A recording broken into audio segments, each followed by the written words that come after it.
Thank you, ladies and gentlemen, for joining us once again across the great Louisiana plain, where we are elevating the cause of constitutional conservatism, shining the light on constitutional hypocrisy and political doublespeak, and slowly but surely, day by day, inch by inch, draining the Louisiana swamp. My name is Chris. And I'm Danielle, and this is the State of Freedom, brought to you by freedom-loving Louisiana First Patriots. Hello, State of Freedom warriors. We are so thankful to have the opportunity to be back with you again. We're so honored that you would have us along with you for part of your day. We are only here, as you know so well, because of your encouragement, your prayers, your friendship, and your financial support. If you're looking for a way to support us, to advertise with us, or to send us feedback, please visit our website at freedomstate.us. I'd also like to take this opportunity just to put a plug in for General Flynn's movie. You can buy that from us. We are affiliate partners with him. We have a link right there on the homepage of our website. We'd love for you to support him. We'd love for you to watch his story. It's really incredible. I think it's super important going into this 2024 election. It's very important to remind ourselves of where we've come in the last really 8 years and all that he has suffered for the sake of our country. We'd also really appreciate it if you would help us get the word out and spread the reach of the State of Freedom. Please like the show on whatever platform you listen to us, subscribe and share it. Don't forget that we're also on YouTube and Rumble, and those links are always in the show notes and over on freedomstate.us. Well, today we're going to mix things up a little bit. We're going to zero in on one very important bill, and we'll be highlighting a few other things that are pending. But before we do that, let's start out with the scripture of the day. It's Proverbs chapter 16, verse 32, and it says, "Do you want to be a mighty warrior?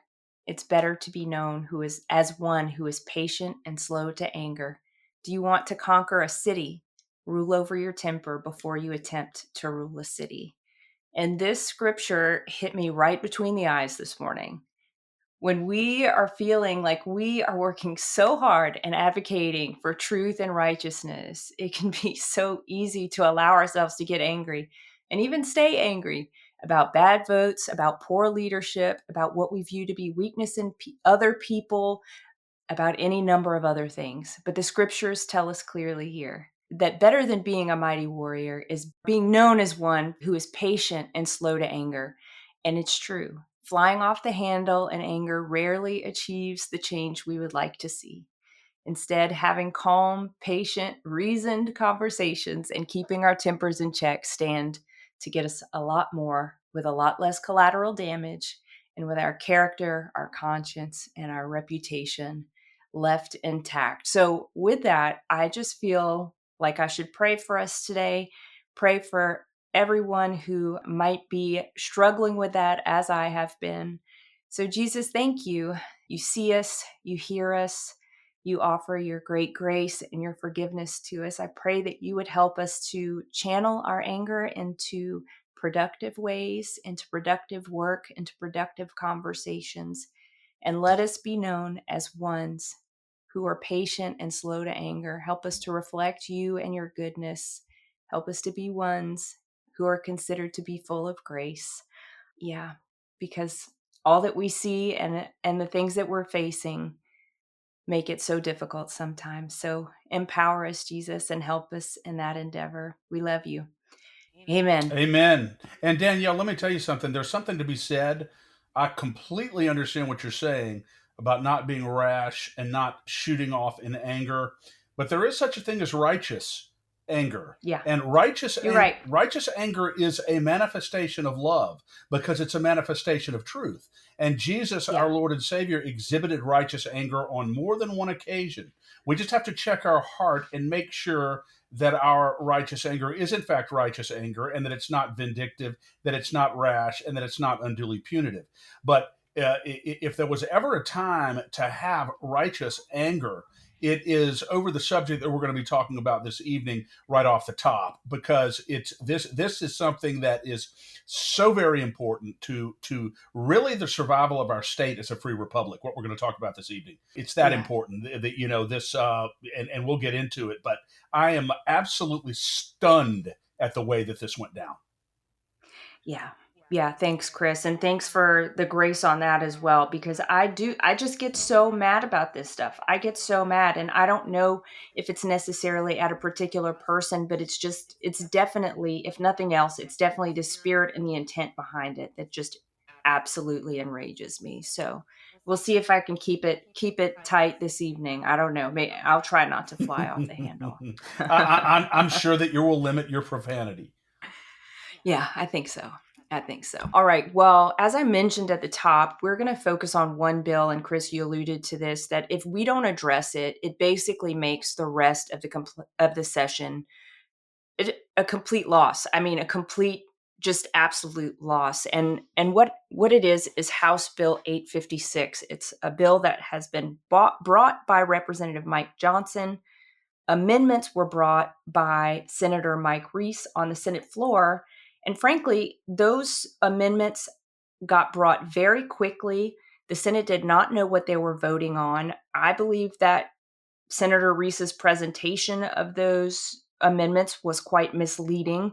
And it happened in the final minutes before the Memorial Day break. This bill is about the election system, Yeah. and it's the core issue to all that we consider sacred, basically. Exactly. And Danielle, just to remind our listeners, normally on Sundays during a legislative session, you and I are recapping 25 or 30 bills and what happened on those bills recently. And we're also handicapping what's coming up in the next week and what we can do to ensure the success or the demise of those bills that are coming up, depending upon what those bills are. But we're deviating from our normal protocol this evening precisely because HB 856 is so important that we discuss this and make sure that we get this defeated. Let me just give you a little history about HB 856.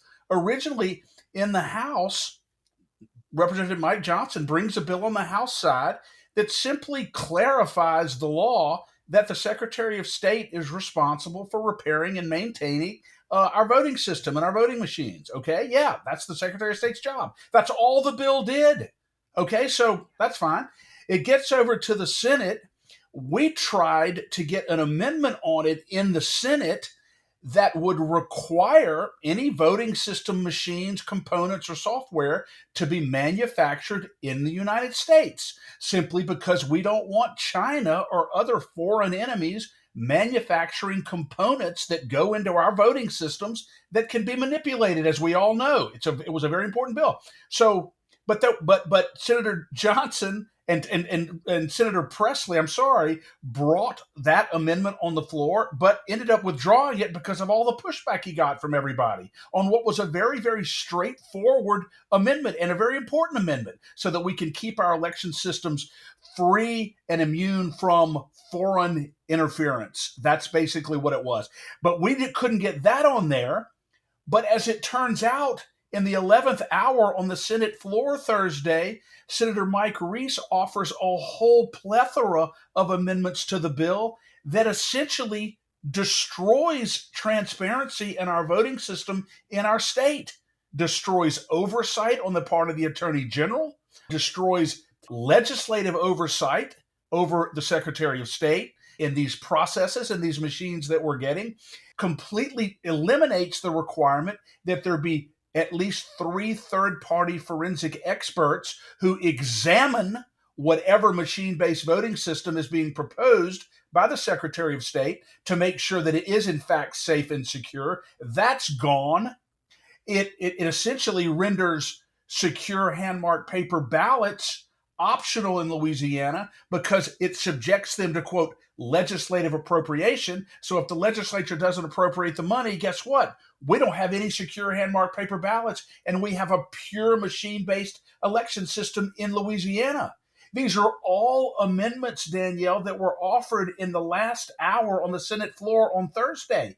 This bill itself was really a nothing burger bill, and they go into the Senate after it's gone through all the committees on the Senate floor and offer 4 pages of amendments that essentially eviscerate current law in Louisiana, all the checks and balances with regard to our voting system, and everything that Senator Hewitt tried to put in place in her bill in 221, which was SB 221. This thing is a train wreck, and we have every reason to believe that this was done by design, not by accident. Yeah. Yeah. And if you think about it, Chris, as we look at this, right, what they're doing is they're taking all of the authority for how this election system oversight, election system management happens, and they're taking it away from the legislature, they're taking it away from the attorney general, and they're vesting it all in one person, the Secretary of State. And at the same time, there are other aspects that you mentioned in the amendment that remove responsibility from the Secretary of State should something go wrong. So, my question to you is, does it smell like there's blood in the water? Okay. You look at the whole picture, the election landscape for 2024. We see that there are a lot of voices like ours, a lot of them louder, a lot of them have bigger stages than we have, who have been talking about and railing about election integrity, who have been pushing and working so hard to make sure that our elections are secure. I mean, we just had Mark Cook on our show, for crying out loud, talking about how every aspect of our election system, and it applies to Louisiana very clearly, is compromised because of the way the system is set up. And instead of moving our election system towards something that is more secure and more reflective of the will of the people, what they're doing is they're taking it away. They're taking that away. What they're trying to do is completely eviscerate what our election system is put in place to do. And I can't help but think that this is so that the election can go the way that some people want it to go. I mean, I can't just sit by and say that this is just, they don't know what's happening. Well, the legal document of this 4-page amendment tells me that they know exactly what they're doing. Yeah, and Danielle, these amendments, these 4 page amendments over on the Senate, there's no possible way that these were done at the last minute.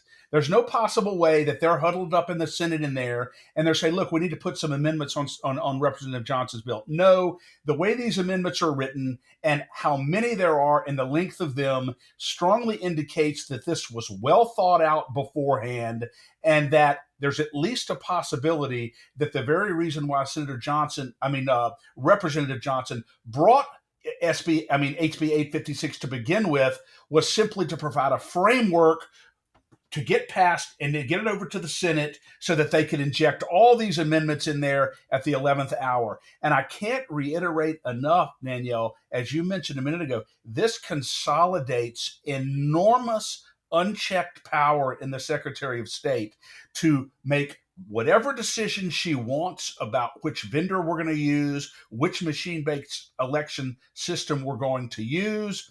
It completely eliminates the requirement prior to issuing and awarding a contract for 3 independent forensic experts to examine the system to see if it's secure. And you know why that's eliminated? I can tell you 9 tenths cents to a dime, Danielle. The reason why they're eliminating that is because if they had to comply with that and get 3 reputable, real cybersecurity experts to test any machine based voting system, they would all find out what everybody else already knows, that every machine based voting system is vulnerable. They can all be hacked. None of them are reliable. That's why they eliminated that existing provision of law, because they don't want it to be exposed that these machine based systems are a joke and they provide no real election security. That's why they took that out of there.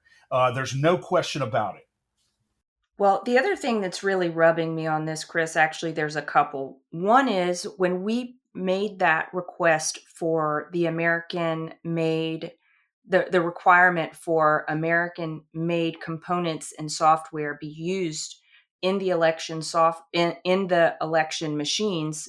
we reached out to Mike Johnson, and he said no because he didn't want to go to conference on this. Well, he already knew that amendment was going to be in direct conflict with what was trying to be achieved with this bill. Oh, that's so well said. So well said. All the crap that they are putting into his bill on the Senate side, all 4 pages of it are in direct contrast to the little simple amendment that we wanted on there, which simply would have required all software, all components, and all voting systems to be fully manufactured and made in the United States of America and not manufactured in a country that's our enemy, like China or some other country like that. It was a very simple amendment, but you're exactly right, Danielle. What we wanted is directly contrary. And I'll remind our listeners and remind you that at the time that we offered that amendment, we had absolutely no idea that there were going to be these Senate amendments coming into this bill. None. None.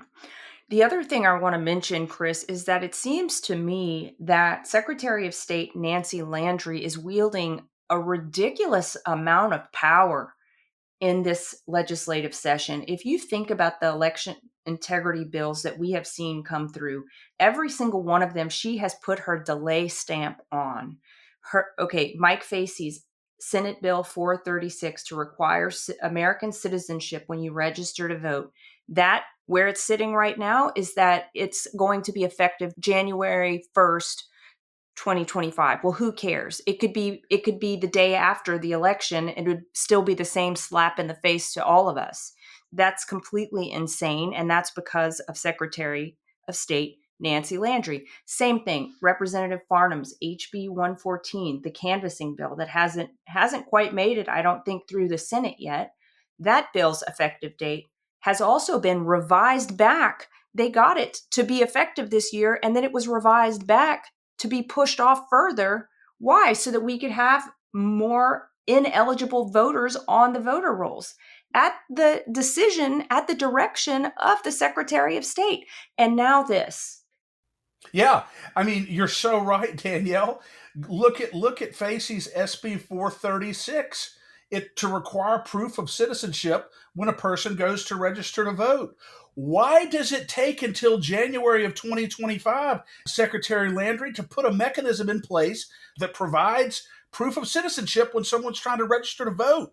Do you not understand that we have major elections coming up this fall? Is 6 months or 5 months not enough time for you to put a mechanism together to make sure that everybody who tries to register to vote in this state is a United States citizen?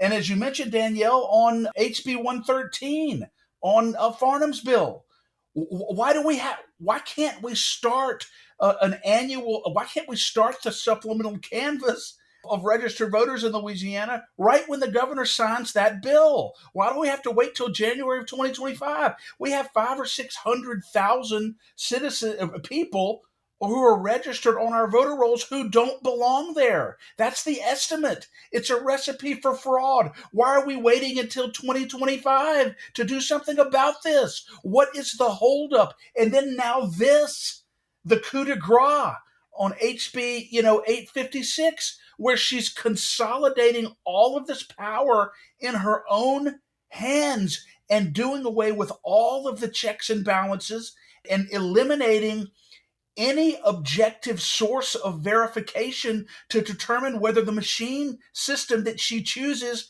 is in fact secure or not. It's secure. Basically, it's secure if she says it is. That's what this bill does now. Yeah. And the other thing I want to mention, Chris, is a bill that I have been missing deeply this session, which is one that was brought last session. It didn't make it through, but it was one that was going to make it easier to recall elected officials. And as we started looking into this, because I have been kind of burning up, I've been burning up about this. Not just this, but all of these actions that Secretary Landry has taken. And I want to know, what is the mechanism to remove a sitting Secretary of State from office if they are the sole person, and the sole arbiter of elections? How How can, Yeah, if that's we want to really get rid of her, can we? that's that's really really fair. So let's just say there is a petition to recall Nancy Landry. Look, and I'm not calling for that at this moment, but let's say there is. Well, who counts those votes? She does. It's like, is that not some kind of a conflict Yeah. of interest? You know, Yeah. I think, it's extraordinary. yeah, there's a certain flaw in the system. There's a absolutely certain flaw in the system. Yes, and Danielle, we have a, as you know, because we just did it. Thank God we're able to work together under some extraordinary vicissitudes with 15,000 different things coming at us, but we're able to get it done. The call to action up now on this particular bill. Yeah. Do you want to encourage everyone, Danielle, everybody who hears our voice to get that call to action out and how to do it? Yeah, visit lacag.org and go to the Action Center. It's right there, front and center. We wanted to make sure it was extremely obvious which one to take action on. You can take action on that one and in any others you would like to make your voice heard on. But for crying out loud, please take action on this one. Send it, text the link to your neighbors, to your friends. Help us get the word out about this, because if this is the way that our election system's going, of course, we want it to go in the complete opposite direction. We want it to go to more security. We want it to go to more rigorous citizen-based checks and balances, not just governmental checks and balances, right? But as a bare minimum, we can't be vesting all of this power in one office and requiring absolutely no oversight. So please take action on that. If you do nothing else this Memorial Day weekend, please do that. Chris, we do also have a couple other bills Well, we I'm want not to quite mention. right. We do, but I'm You're not not quite. finished. No, I'm Okay, absolutely you not can, finished with yep, this yet. you can work it out. Yeah, I want to mention that the author of the legislation in 2021 that is being gutted with these amendments, Mm, former Senator Sharon Hewitt, has expressed extreme alarm and extreme concern about this bill as amended. Her Twitter feed or her X feed is at Sharon Hewitt, at SharonHewitt. Go on, if you have X or Twitter, go and read and then share, repost former Senator Hewitt's expression of concern about this amendment. You're going to be alarmed, you're going to be shocked, and you need to absolutely share this. She is right 100% on board with us regarding how dangerous this is. And I will tell you, Danielle, and this is not hyperbole when I say this, if this bill passes, gets concurrence on the House side, on the full House floor, as it's amended right now, you can say goodbye to ever being able to trust, rely, or verify the accuracy of our elections in Louisiana ever again. You can say goodbye to secure hand-marked paper ballots. You can say goodbye to ever being able to audit our elections. You can say goodbye ultimately to having a free democratic republic in the state of Louisiana. That is not an exaggeration, and that is the very reason why they snuck this thing through this way. That's why they did it, yeah. because they understand that the public would be outraged by this if they knew about it, and advocacy groups across the state would be outraged by this. It is extraordinarily important that this not be allowed to pass on the House side. If it does, then we're in big trouble. And anything else we're doing right now, as important as they are, Danielle, pales by comparison to this fundamental issue and this bill. Pales. Yeah. Yeah. And I'll also mention, Chris, we talked about the call to action briefly, but that call to action, since we feel so strongly about it, when you take action at the Action Center, your email, which please personalize it a little bit so that it looks different for every single person, that helps. That just helps.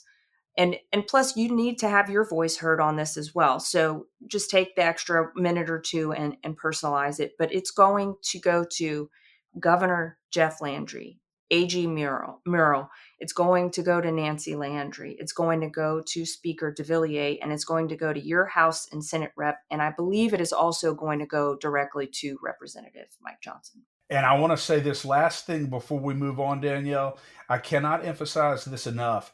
This is not a Democrat or a Republican issue. This is not a partisan issue. This is an issue that should concern every citizen in Louisiana, whether you're a Democrat or Republican or an independent, because it goes to whether or not you can trust the accuracy of your vote, whether or not you can trust and rely upon your vote, that what you desire is what's reflected in the vote and in the system. And if this goes through, you will never, ever be able to verify that. We will have a virtual monarch in the Secretary of State's office that is completely unapproachable with regard to being held accountable for anything that she does. And let's just say, assuming that Nancy Landry, that everything that she does is straight on the up and up and is 100% honorable. Let's just assume that. She's not always going to be there. We'll have another Secretary of State before too long, and this law will still be in place. I'm not saying that everything she's doing is on the up and up, quite frankly, because I don't believe it is. But the bottom line is, even if she were purely benevolent in everything that she did, she won't always be there. And that's why it's so important. One of the reasons why it's so important that we do not allow this to go through. Yeah. So as you can see, we're feeling pretty spicy about this one. And we hope that you are too, because it really is about the future of our state. And it's about our voices, whether they get heard or whether they get completely ignored. I'm excited to share a fantastic opportunity for State of Freedom listeners who are interested in investing in precious metals or even starting a home-based business in the precious metals industry. Metal Stacks is a precious metals collectors club where you can buy your metals at the best prices on the market, actual dealer cost. They are beating the big sites. They have no credit card fees and no minimums. If you're just interested in purchasing metals at a great price, visit metalstacks.com/dwalker. Get to shopping, that helps me out. I get the commission. You can also refer people to Metal Stacks for an additional income. If you're interested in learning about the referral business aspect of Metal Stacks, email me directly at danielle@freedomstate.us for more information. All right, we'll talk about a couple bills that we want to keep an eye on this week, which is pretty much the final week of session. We have this week and then the following Monday, and that'll be a wrap, Chris. Absolutely. I mean, it's like, where did the time go? I feel like the session the session's been going on. I feel like it's only lasted about 9 months or a year. It's like, exactly. You know what I mean? But seriously, yes, though, I do. With all kidding aside, it does feel like it's flown by. And we've gotten a lot of good things done. And I can't wait in the next episode or whenever to do a full recap of everything that has happened, because a lot of great things have happened that I'm very, very excited about. Yeah. And I have a feeling it's going to take us several episodes to recap all that happened, because it's been very busy and we've seen a lot of positive things move. So let's start with some relatively positive news. It's House Bill 461 by Representative Jackson. This was the bill that was going to completely obscure from public's view economic development projects valued at more than $5 million a project, or at least gave the option for them to be withheld from public record. This bill failed because of your action in a 19-19 vote, which is amazing. However, it is subject to reconsideration on the Senate floor. The person carrying the bill was quick on his feet and wanted to get that voted on again. So we may expect that in the week ahead. Yeah, 19-19, it failed. They immediately requested reconsideration. And ever since it failed, every day we've been waiting to see if it's going to get called back up. Danielle, this is, if you want to know, if you ask the question, why does the average citizen not trust their government, ? That bill should be exhibit number one. House Bill 461 should be exhibit number one, why citizens don't trust their government. There's absolutely no reason why multi-million dollar negotiations of our money for economic development projects in localities and municipalities, those negotiations should be shielded from public view and from public scrutiny, ever under any circumstances. And I don't care where else it occurs. They say there's a provision on the state level that allows that. I don't care. I don't think it should be there on the state level. I don't think it should be there on the local level. It's our money, and we have a right to have a voice in influencing how that money is spent. And those negotiations should never be shielded from public view. So fortunately, that failed 19-19 in the Senate, but they may call it for reconsideration one day this week. And after it failed 19-19, we continue to put pressure on our senators to make sure that it does not pass favorably if it is recalled. Senator Beth Mizell and one other one. Who's the other one who told me? Senator Beth Mizell. Oh, and Senator Franklin Foyle, who had both voted for it originally. Once we discussed it with them, and they have both committed to voting against it if it's called again.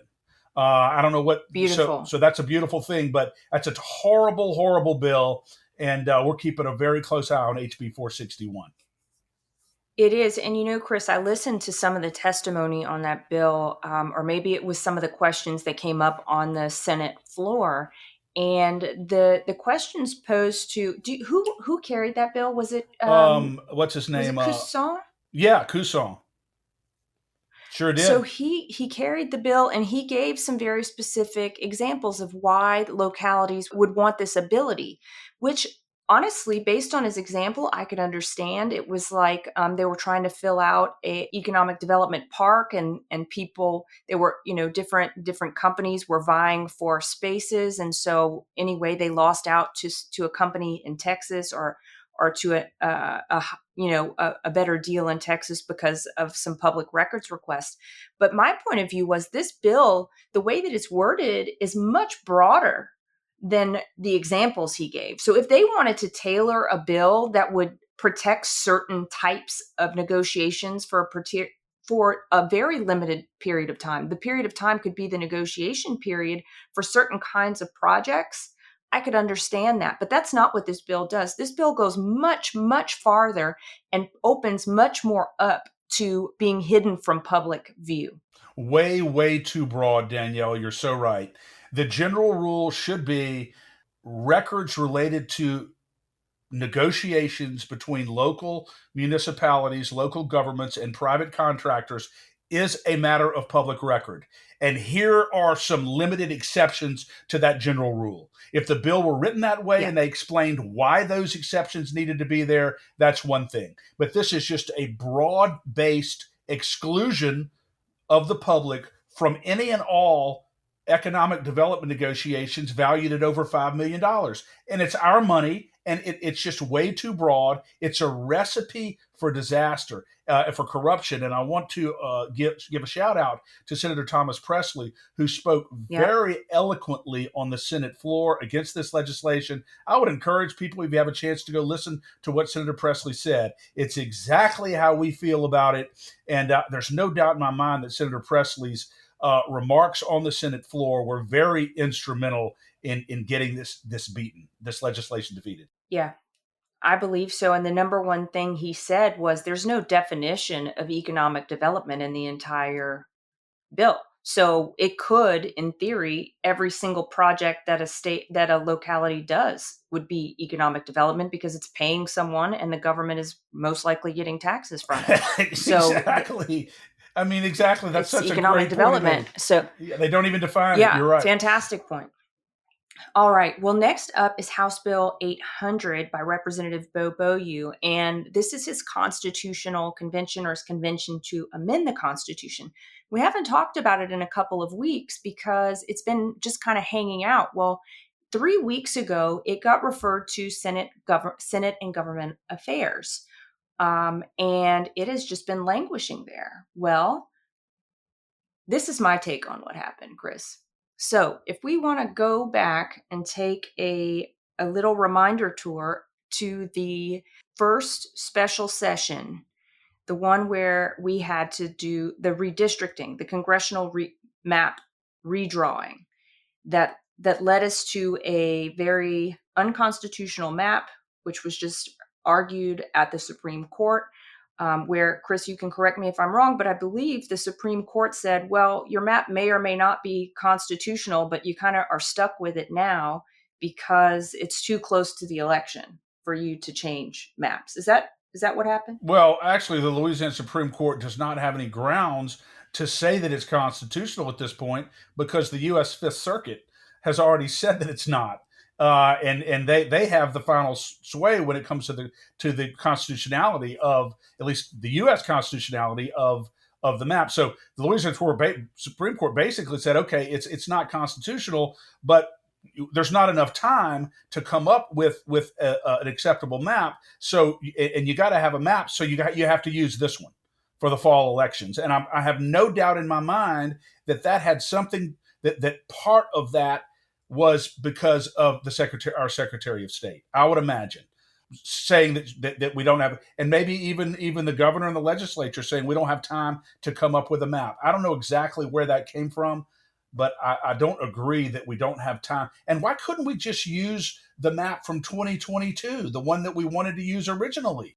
Well, that's true. But just to come back to my point, so we had this redrawing. The redrawing we were very much opposed to. We had Paul Hurd on the show. He explained how the map was unconstitutional, and basically the day after Governor Landry signed the map into law, Senator Cleo Fields, a Democratic senator from the state of Louisiana, also the chair of the Senate and Governmental Affairs Committee, announced that he was running for Congress. He was running in the newly created district that was basically created by our Republican legislature and Republican governor, basically tailor-made for Cleo Fields. Well, guess what happened?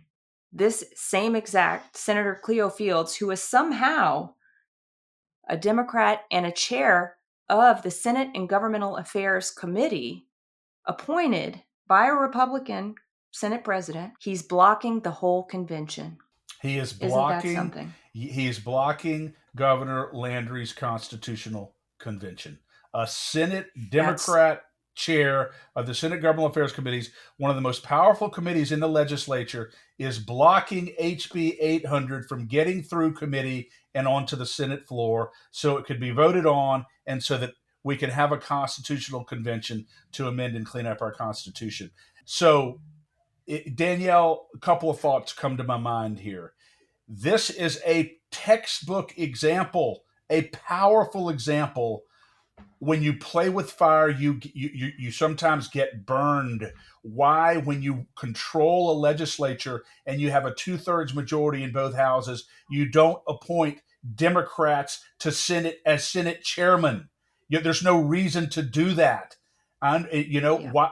But I don't know. I don't know why that was done. I have my speculations. But the bottom line is, you're exactly right. Senator Cleo Fields announces that he's running for Congress in the district that Governor Landry wanted, that was created by the legislature, later declared unconstitutional. Now he's on the Senate Governmental Affairs Committee. And how does he repay Governor Landry? By blocking what is arguably the most important piece of legislation to the governor this session. That's what's happening.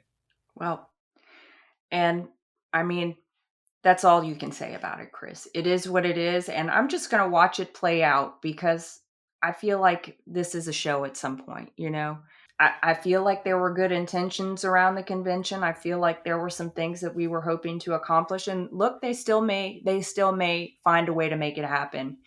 But the gridlock that's underway now is just amusing at best, head scratching, and it feels like,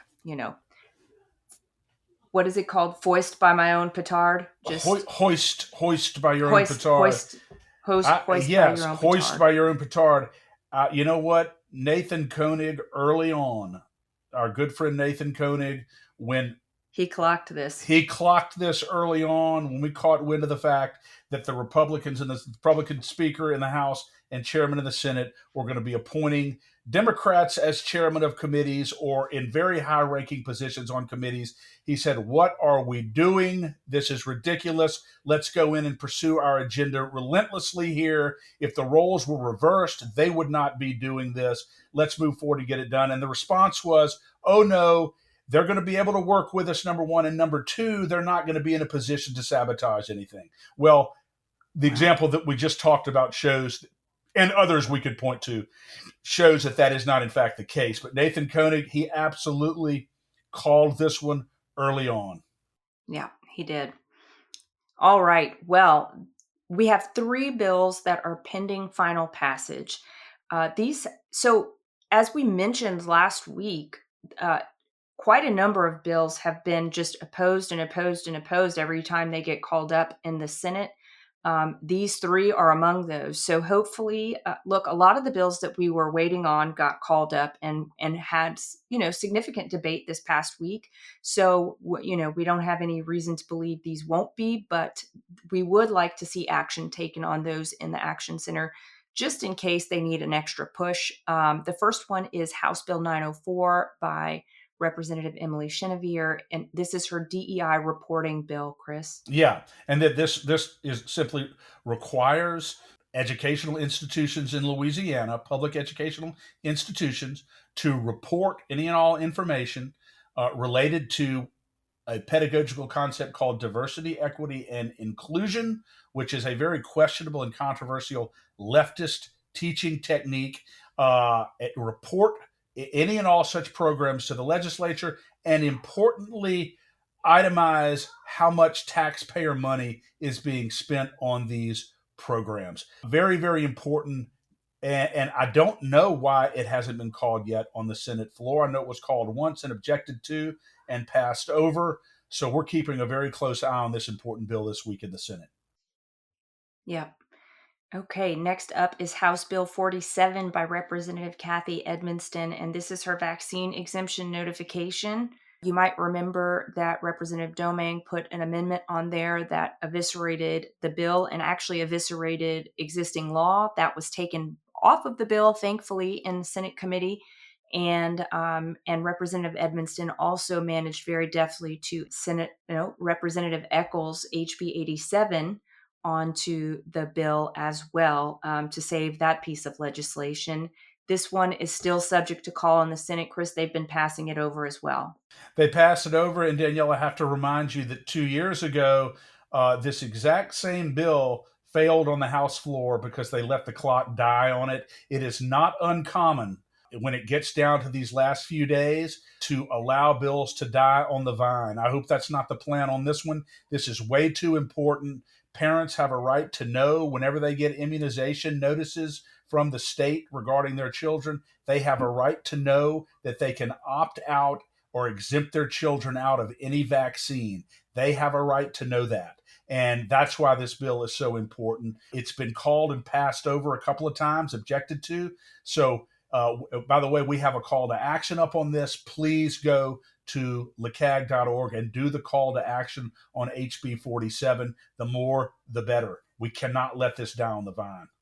Yep. In fact, we do have calls to action on all 3 of these that are pending final passage in the Senate. The last one up is House Bill 121 by Representative Raymond Cruz, his pronouns in schools bill. It passed Senate education with no opposition. So I guess there is someone in the Senate who keeps opposing it, but it is pending final vote.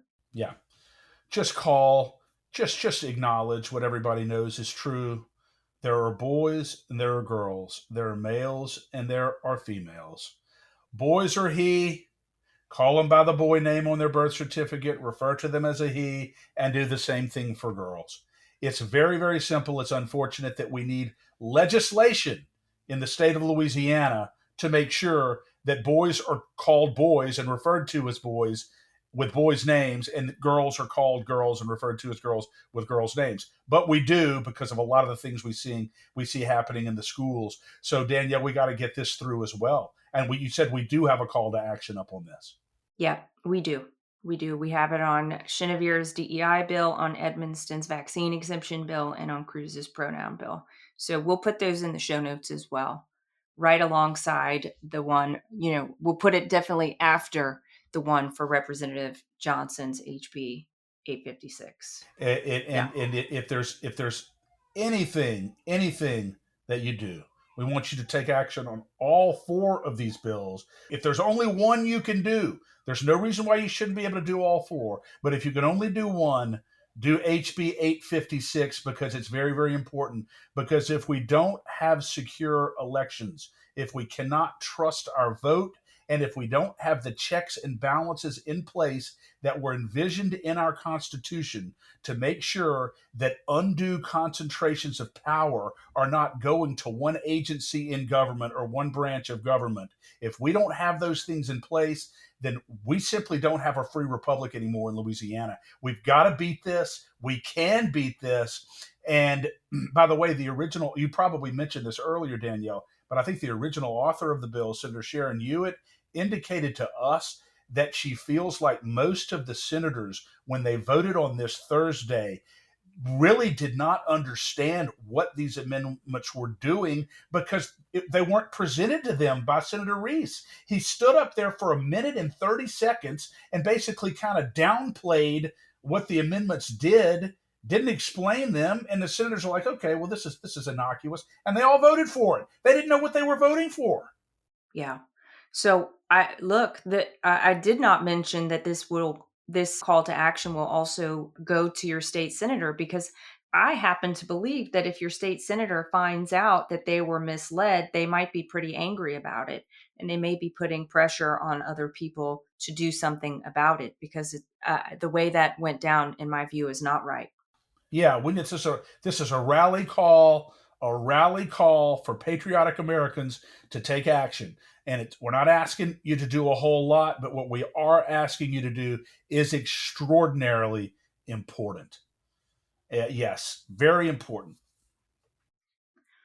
Well, that wraps up what we're going to talk about today. We will hopefully have a lot more wins to discuss next week. We'll be keeping you posted. Keep an eye on this, on the LeCag Action Center. And this week, because we're in the final week, we'll probably be sending more calls to action. We never wanted to fill up your inbox, and I don't think we have been. Although I did hear from one of our active call to action takers that you do get follow-up emails. You get a confirmation email from the system. So don't consider that us filling up your inbox. We're not going to fill up your inboxes with calls to action, but this week you'll probably see more from us than you have been, because this is the final moment to get things across the finish line, and we want to finish well. And we are hustling and moving with great relentlessness at this point. I'm so thrilled, Danielle. You never like to end a show without thanking our State of Freedom supporters, State of Freedom listeners. I am so humbled and happy to report that one of the most reputable ratings firms in Louisiana recently ranked, as far as quality of content, our podcast, The State of Freedom, number 4 in the state of Louisiana. Absolutely thrilled to death about that. It was unexpected, but I just am so humbled by it. And it's just such an affirmation that what we're doing is significant and making a difference. So I thank all of our State of Freedom listeners and supporters. Please continue to share the State of Freedom, and please continue to donate to LeCag, because that is what enables us to be in the legislature and fight for you every day. Yeah. And really, Chris, the ranking of us in that list is a reflection of our listeners' dedication and support of us, because we couldn't, obviously we can sit here and talk all day, but if no one shows up to listen, it doesn't matter. Exactly. It's all our listeners and supporters. All the credit goes to our listeners and supporters. We are simply trying to express your voice. That's all we're doing, but it's really your voice that we're expressing, not ours. Yeah. And if you want to support us financially, you can do that at freedomstate.us or lacag.org. We also have a couple P.O. boxes. The State of Freedom's P.O. box, if you wanted to send a gift by mail, is P.O. Box 861, Berg, Louisiana, 70343. And Chris, you have threatened to put a sticky note on my computer that tells me LeCag's P.O. box, but I just have outsourced that information completely, so you can say it again. I'm actually going to brand it onto your computer so you can't miss it. But it's P.O. Box 64952, Baton Rouge, Louisiana, 70896. The German shepherds of Louisiana citizens in the legislature continuing to fight hard. We're not missing anything in there. We are your eagle eyes in the legislature, fighting for you, representing you.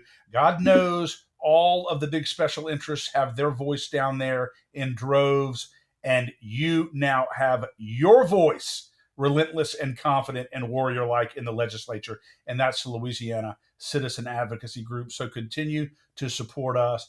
And Danielle, if we stick together each day, continue to build our base, continue to pray, and continue to have the great support and growing support that we have across the state, we each and every day will take another grand step to preserve the state of freedom in Louisiana. Amen, Chris. Have a happy Memorial Day. You as well. Thanks for listening to The State of Freedom. To stay on top of all the calls to action we mentioned today, just check out the show notes for the episode. If you'd like to support the show financially, visit our website at freedomstate.us. If you'd prefer to give by mail, you can send a check to the State of Freedom, LLC, at P.O. Box 861, Berg, Louisiana, 70343. If you own a business in Louisiana and are interested in supporting our show by advertising, please email us at info@freedomstate.us. To get involved with Louisiana Citizen Advocacy Group, visit lacag.org, LACAG.org, or email Chris at chris@lacag.org. If you're enjoying the podcast, please subscribe and share it. Give us a 5-star rating in the reviews. Thanks again, everybody. We'll see you next time.